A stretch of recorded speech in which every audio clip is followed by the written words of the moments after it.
Bo'ldi, joyiga tushdim. Men Olimov Bahriddin, Farg'ona viloyati, O'zbekiston tuman Qirketmon qishlog'ida yashayman. Kasbim siniqchilik.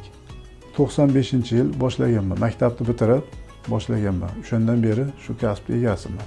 Bu kasb tabobat yo'nalishining bir turi bo'lib, bu siniqchilik kasbida qo'l, oyoq, ya'ni suyak, bular ikki xil holatda bo'ladi. Bittasi yoriq holatda bo'lsa, ikkinchisi to'liq siniq holatda bo'ladi. Asosan rentgen qilinsa yaxshi bo'ladi. Agar rentgen qilinmasa ham siniq holat bilinadi o'zi. Suyak sinish holatida giyohlari bor. Bu giyohlardan endi asosan zirk, o'rmon qora o'simligi bilan suyak sohani davolanadi. Hozirgi holatda gipsga o'tkaziliryapti. Lekin gips ham yaxshi. Tabobatda asosan siniqni holatini eskidan baylangan. Hali ozgina sovuq tushgandan keyin o'sha oyoq sovqatib, og'riqni boshlaydi. O'sha paytda yoki zirk yo o'rmon qora ichsa, asosan giyoh bu eng kuchli giyohga kiradi. Zirkni bargini maydalab turib, suyak singan joyga qo'yilsa, qotiradi.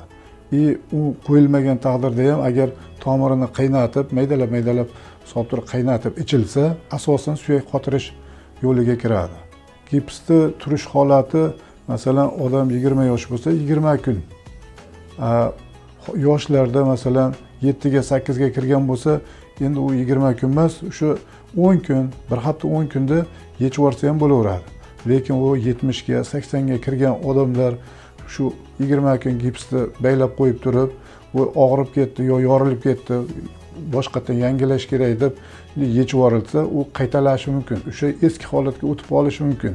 Masalan, siniq narsa bitmasdan turib gips yechib tashlansa, yana qayta o'zini holatiga kelish uchun boshqatdan gips qilinadi.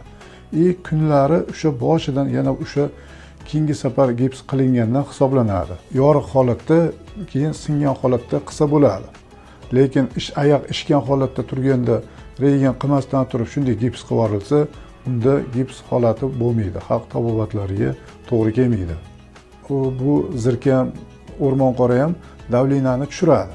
Qachon davlina tushsa, qon suyuladi, qon suyulishining hisobiga suyak qotadi.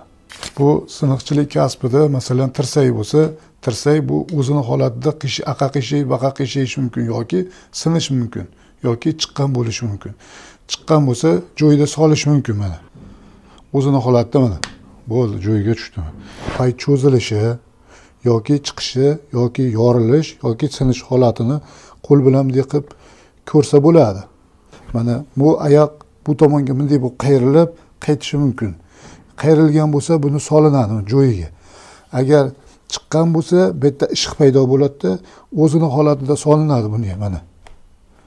Agar bu siniq bo'lsa, iloji yo'q, bu gips qilinadi. Bunday to'g'rilab turib gips qilinadi.